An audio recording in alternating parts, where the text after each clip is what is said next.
Hey guys, Redbeard back, and I'm here to do a review on the tent that I used on my Appalachian Trail thru hike this past year. This is the ZPacks Duplex tent. This is hands down the most favorite thing in my pack that I carried this year. I couldn't have been more happy and satisfied with this tent. Some of the things that I love about this tent that make it stand out above the rest is the fact that this is a two-person tent that weighs right around 20 ounces, and that's 20 ounces with everything you see here. All the guy lines that are inside here, the stakes, it requires 8 stakes.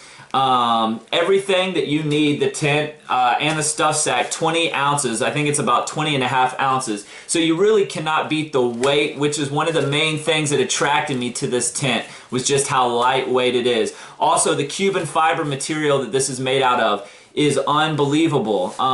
So probably better than the weight is the material of Cuban fiber, in my opinion. Some of the benefits of it, when you get your tent staked out and pulled taut, you don't have to worry about in a rain or anything like that. The nylon will stretch over time when it gets damp and wet. The Cuban fiber does not stretch, so you're never having to tighten your tent. It doesn't get real loose and saggy like some of the nylon tents. So that's a huge thing, something that I really liked. Also, water cannot penetrate through Cuban fiber material.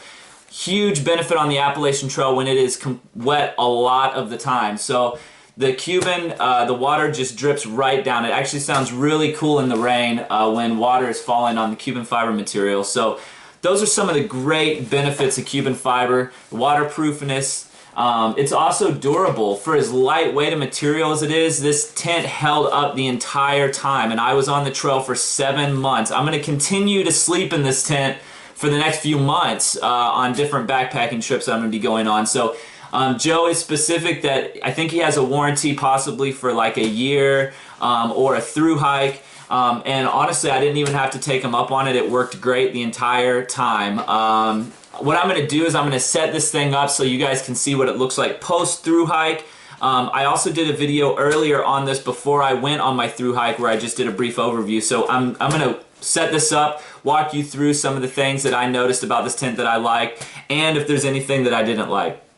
I'll be right back. Guys, Redbeard back. Well, I've got my tent set up here, as you can see. What I'm going to do is I'm going to kind of walk you guys through the different setups that you can do with the flaps. So the first one obviously is with it all tied down tight. This is how you would obviously want to do it if you were going to be in a storm. And since it's tied down like this, I'll go ahead and tell you that, as you can see, it's very sturdy. And water really struggles finding a way to get in here when it's raining, even when it's raining hard.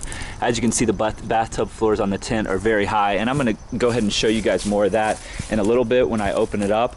But this is what it looks like when it's all tied down tight and ready for a storm.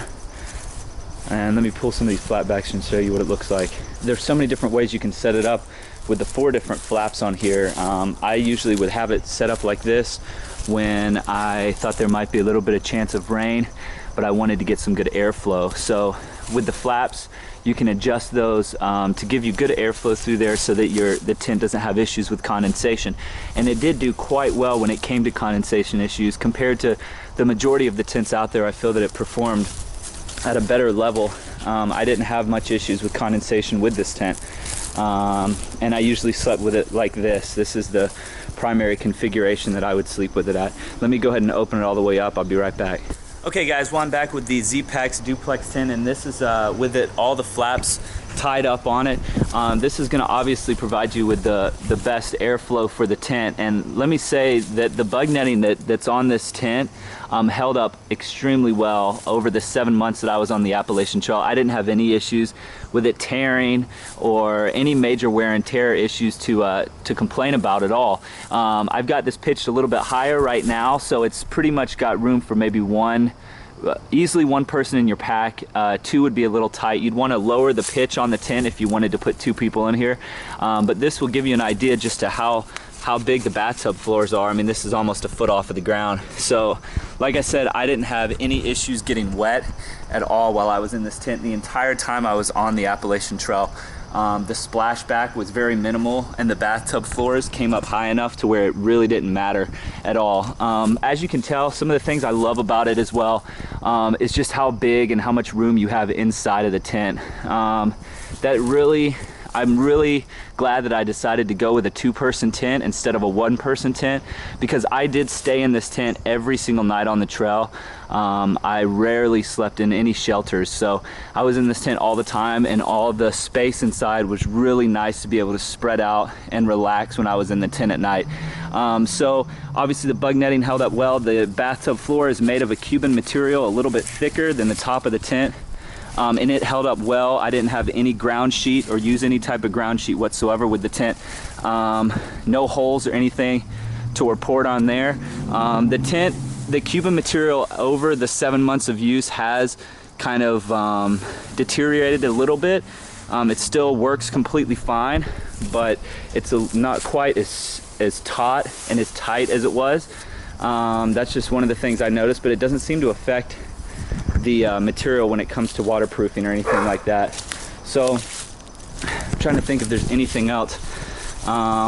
Even with the doors open like this, I didn't find that I had any issues really with rain getting in there, so that was another great benefit. All in all, I really have to say that the ZPacks Duplex tent is an ideal tent for anyone that's looking to go more lightweight with their tent, but also stay with a 2-person size tent. It held up great the entire 7 months I was on the trail. No issues, really no complaints. The tent was perfectly designed, and I'm 6 feet tall and had plenty of room in here. So I'm trying to make sure I don't forget anything else. Really though, Joe made a great tent here, and I'm so glad that I was able to find this tent before I left on my through hike. So if you guys have any questions regarding this tent, please reach out to me. Otherwise, Redbeard out.